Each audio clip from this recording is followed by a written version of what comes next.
What's going on, guys? Welcome back to another video. This is the final installment of the 14 bolt build series, the 1-ton swap that we're doing for the Jeep. In this video, I'm actually headed up to North Carolina. I've got a buddy there who is going to turn down the hubs for me and get my R-Tech tone rings pressed onto it and welded up so that they're not going to go anywhere. So that's the gist of this. I'm going to catch you guys once we get there. I'll film a little bit of the process. So yeah, let's not waste any more time. Let's jump right into this.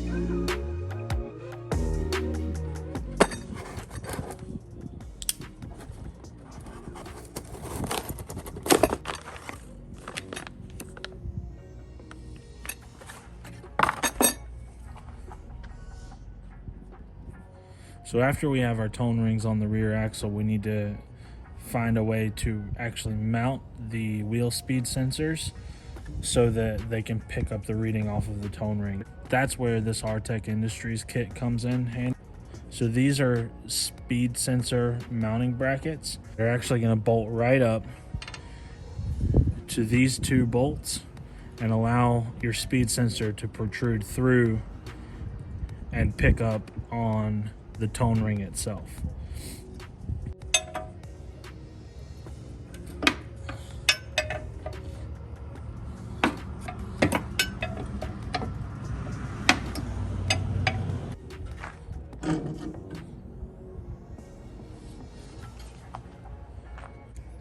All right, so the bracket itself is actually going to mount on the back side here, and the tone ring is going to push through.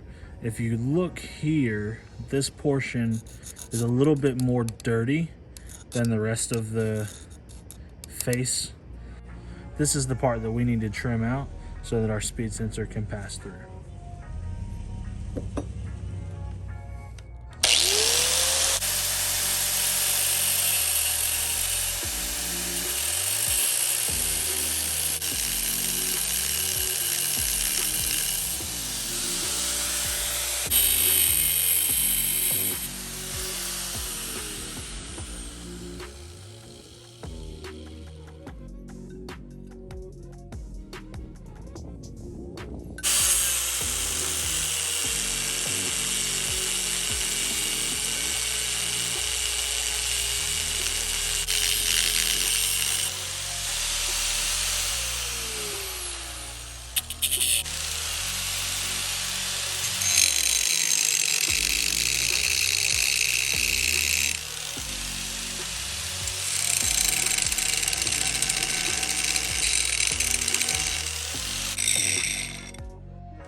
So I wrapped up on the axle flange.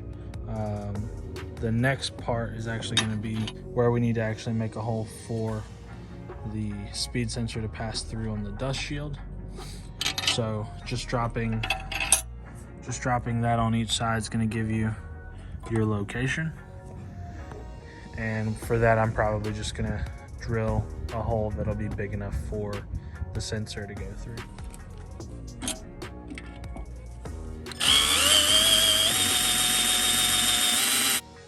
So now we'll just widen that hole so that we can get the head of the speed sensor or the ABS sensor through there.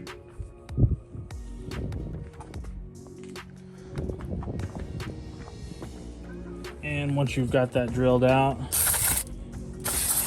shoot it with a little bit of brake cleaner, and we're ready to put this all back together.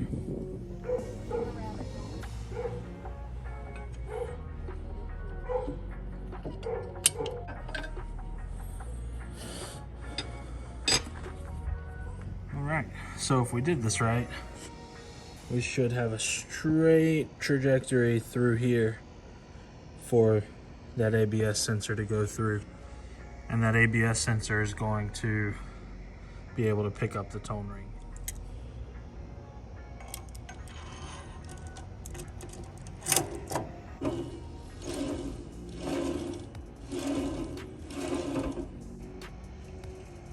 That's where our tone ring is now visible, so we should be able to line that sensor right up with it, and it'll pick up the signal. Now I realized that I didn't really go into the process of how I removed the hub originally.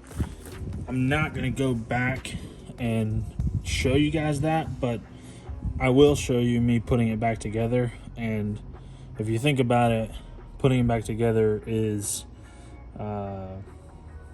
basically just the opposite of taking it apart. So I went ahead and used a little brake cleaner to spray down this 6-point nut, and this is going to go on more or less tight enough.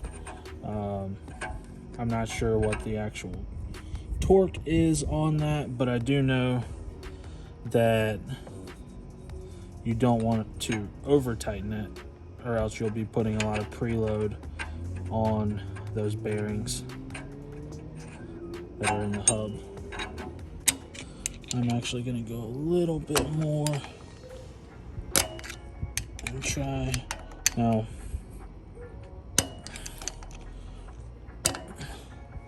screwdrivers are not wrenches. Remember that.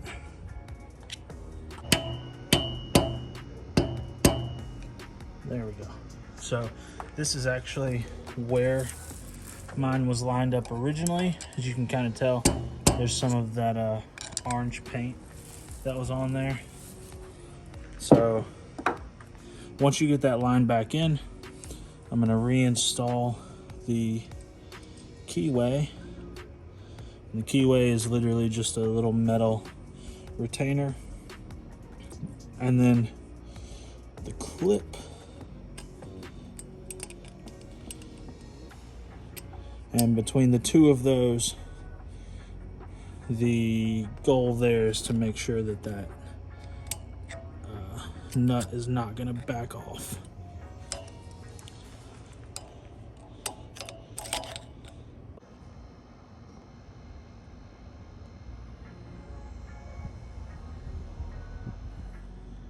There you go.